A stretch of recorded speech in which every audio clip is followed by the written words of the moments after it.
ये क्यों जरूरी है प्रियंका जी कि चुनाव के वक्त खासतौर से जब कम्युनल लाइंस पर डिवाइड करने की बातें चल रही हों तब इस तरह की बातें की जाएं? क्या ये आवश्यक है, खासतौर से जब हम डेवलपमेंट के एजेंडे की बात करते हुए किसी पार्टी को देखें, बार बार ये कहते हुए देखें कि देखिए हमने कहां से कहां तक पहुंचाया है, जिन राज्यों पर हमने राज किया है। बिल्कुल, डेवलपमेंट की बात तो होनी ही चाहिए और डेवलपमेंट जिन्होंने किया है वो उसकी बात करते भी हैं। हमने डेवलपमेंट किया है, गुजरात में डेवलपमेंट किया है, लोगों को नौकरियां मिली हैं। जो कुछ पश्चिम बंगाल में हो सकता था, वो फैक्ट्रीज यहाँ भी बैठ सकती थी नैनो की, लेकिन यहाँ के मुख्यमंत्री ने बैठने नहीं दिया, इसलिए आज उनके पास डेवलपमेंट की बात करने के लिए कुछ है ही नहीं। इसीलिए मुख्यमंत्री क्या कहती हैं, ये आज का बयान है उनका। वो कहती है जितने इन्फिल्ट्रेटर्स बांग्लादेशी यहाँ आए हैं, मैं उन सबको रहने के लिए जो है जगह पूरी दलील पक्की करके दूंगी, पट्टा दूंगी। क्यों देंगी? क्योंकि उनको उन्होंने वोटर कार्ड्स बना करके दिए हैं वोट देने के लिए। हम नहीं कहते, ये वो ही कहती हैं कि वो लोग दूध देने वाली गाय हैं। तो आज माइनॉरिटीज को आप दूध देने वाली गाय बताते हैं, आप ये बताते हैं कि वे आपको वोट देंगे। तो आप ये देखिए, विभाजन की राजनीति कौन कर रहा है, धर्म की राजनीति कौन कर रहा है। अभी मेरे किसी भाई ने एक आयत के बारे में कहा कि तुम्हारा दीन तुम्हारे साथ, मेरा दीन मेरे साथ। तो सर, जय श्री राम जो है वो ये नहीं कहता कि आप किसी भी धर्म का नाम नहीं ले सकते, वो आपको डराता नहीं है। लेकिन ला इलाहा इल्लल्लाह मोहम्मद रसूलुल्लाह ये जरूर कहता है कि एक ही अल्लाह है, दूसरा भगवान कोई नहीं है, सिर्फ एक ही अल्लाह है। ये हम नहीं कहते, जय श्री राम ऐसा नहीं कहता। जय श्री राम तो राम की भक्ति में ये कहता है, उनकी विक्ट्री है, ये हम कहते हैं। हम ये नहीं कहते कि किसी धर्म में उसको मत मानिए, या और कोई धर्म नहीं है, और कोई अल्लाह नहीं है, या और कोई ईसाई नहीं है, हम ये बिल्कुल नहीं कहते। ये जो धर्म कह रहे हैं वो लोग ये कहते हैं कि हमारे ऐसा कहने से उनको तकलीफ पहुंचती है।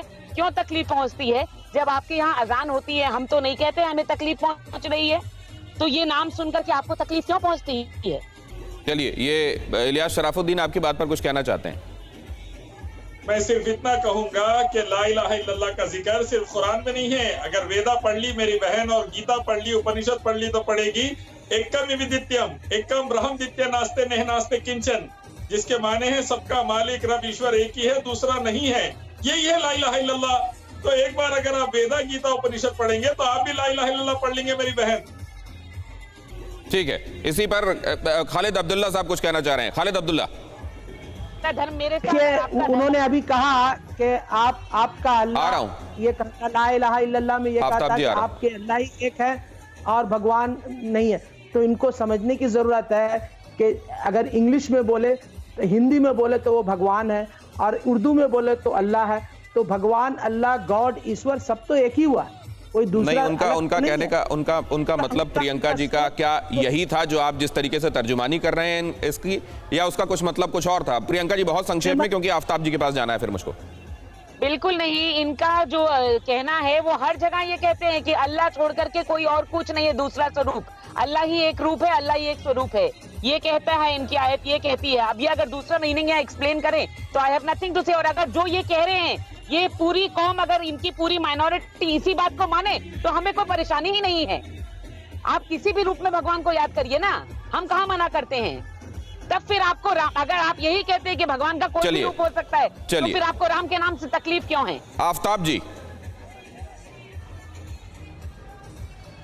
देखिए, अभी भी बोल रही थी, बीजेपी की प्रवक्ता बोल रही थी, ये जो गुजरात मॉडल की बात कर रही हैं आप, तो ये गुजरात मॉडल पूरी तरह से फेल हो गया। इनका गुजरात मॉडल जो है वो अडानी और अंबानी का मॉडल है, वो आम जनता का मॉडल नहीं है। इनका मॉडल के वजह से आज देश का सारा किसान सड़कों पे पड़ा है, और इनको तो सिर्फ इस बात से पड़ी है, अरे भाई आपका आस्था है, ये डेमोक्रेटिक कंट्री है, सेकुलर कंट्री है, आप अपना धर्म मनाइए, हिंदू है जो है वो अपने हिसाब से करेंगे। आस्था का मामला है, पर्सनल मामला, निजी मामला है।